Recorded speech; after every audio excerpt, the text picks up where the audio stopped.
आपको पॉइंट्समैन मिलेगा या फिर ट्रैक मेंटेनर मिलेगा या फिर आपका असिस्टेंट वर्कशॉप मिलेगा या फिर जो भी XYZ जो पोस्ट है आपको किस हिसाब से मिलेगा। आपने पोस्ट प्रेफरेंस में भले पॉइंट्समैन डाला होगा बट आपको ट्रैक मेंटेनर मिलेगा या नहीं मिलेगा वो उसी के ऊपर मैं पूरा इस वीडियो में आपसे बातें करने वाला हूं, ठीक है। और जितने भी लोग भाई ये ट्रैक मेंटेनर का पोस्ट को लेकर अभी टेंशन में है कि यार इससे अच्छा तो मुझे नौकरी ही ना मिलता, मुझे ट्रैक मेंटेनर का क्यों दे दिया, तो मैं उस पर भी हल्का से बातें करूंगा वीडियो के लास्ट में, ठीक है। तो सबसे पहले तो यहाँ पर एक कॉमन सा डाउट है जो सभी लोग सोचते हैं कि पोस्ट प्रेफरेंस को कहीं हम एफिडेविट के थ्रू हम चेंज कर सकते हैं।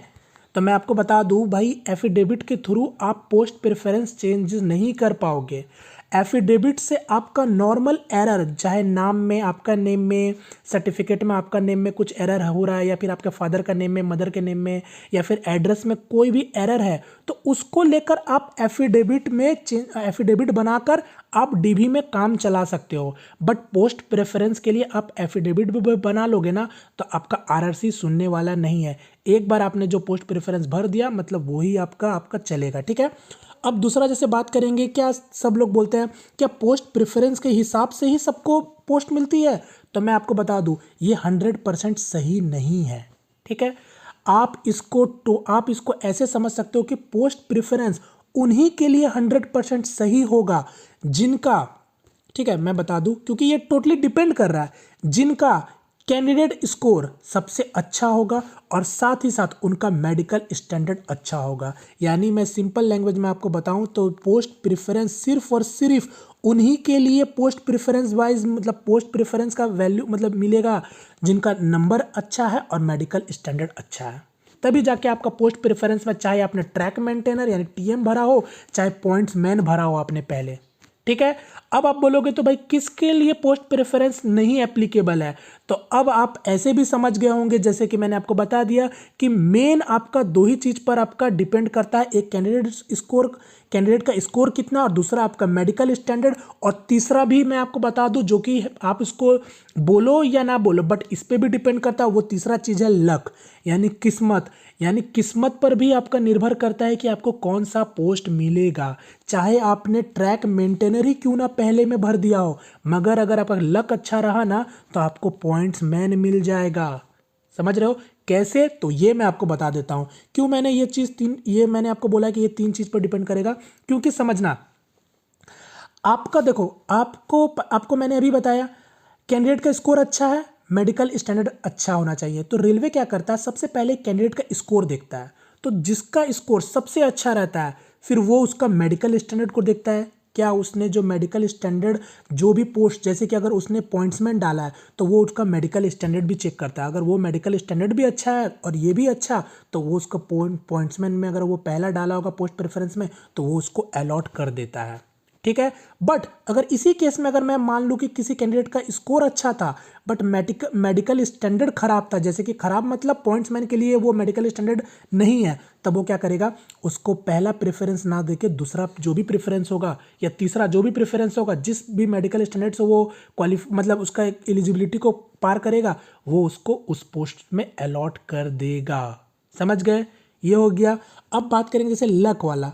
लक में अगर बात करें तो आप समझ सकते हो, अब आप समझ भी गए होंगे लक यहाँ पर क्या मतलब होगा।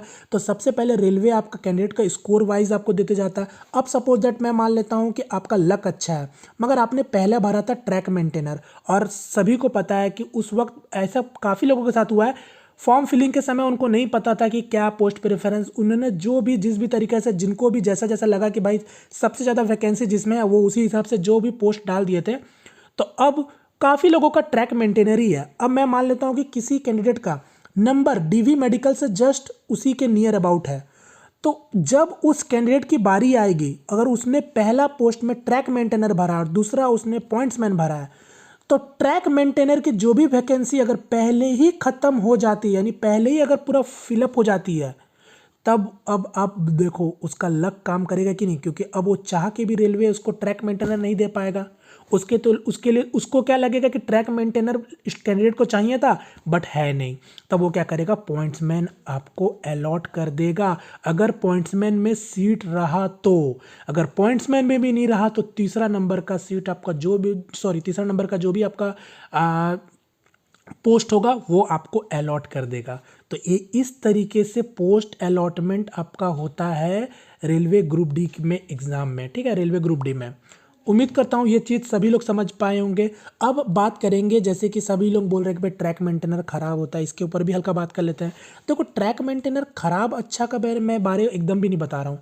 मैं सीधा सीधा इतना बोलना चाहता हूँ, देखो ट्रैक मेंटेनर की वैकेंसी काफ़ी ज़्यादा थी, यानी इसकी पोस्ट आपकी बहुत ज़्यादा थी। हर जोन में अगर बात करेंगे ट्रैक मेंटेनर बहुत ज़्यादा था, तो इसलिए मैक्सिमम लोगों को जो मिलने वाला है वो ट्रैक मेंटेनर ही मिलने वाला है, जो कि बात भी सही है। बट यहाँ पर मैं बोलना चाहता हूँ कि देखो जितने भी लोग ये सोच के परेशान हैं कि आगे चलकर वो किस तरीके से जॉब कर पाएंगे, तो मैं आपको बता देता हूँ। देखो ये आप तभी सोच पा रहे हो जब आपने डीवी और मेडिकल दे रखा है, तभी जाके आप ये चीज़ सोच पा रहे होंगे। आप उनसे जाके पूछो जिनका 1 या 2 नंबर से नहीं हो पाया है।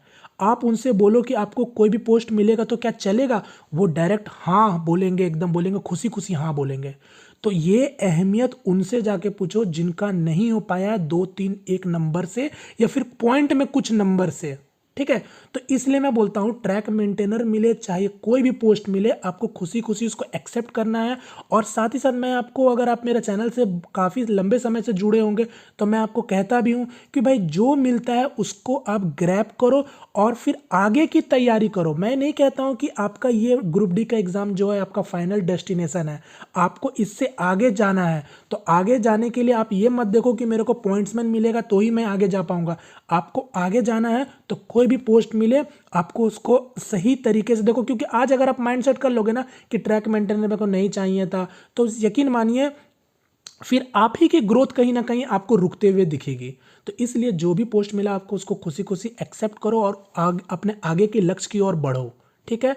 बात बाकी इसमें कोई भी परेशानी वाली बात नहीं है। मुझे लगता है कि रेलवे ग्रुप डी में अगर आपको जो भी पोस्ट सब है ना, सभी पोस्ट अपने जगह पर सब सही सही है, ठीक है। आप सबके मायने अगर बात करें ना, सबके अपने अपने व्यू होते हैं। हो सकता है कि आपको ट्रैक मेंटेनर वाकई में नहीं चाहिए था, बट ट्रैक मेंटेनर का भी अपना ही एक वैल्यू है। इसको ऐसे ही नहीं कहते हैं कि रेलवे के आर्मी है, ट्रैक मेंटेनर को ऐसे ही नहीं कहते हैं, ठीक है। तो फिलहाल उम्मीद करता हूँ आप मेरी बातें, ये मेरा अपना व्यू था।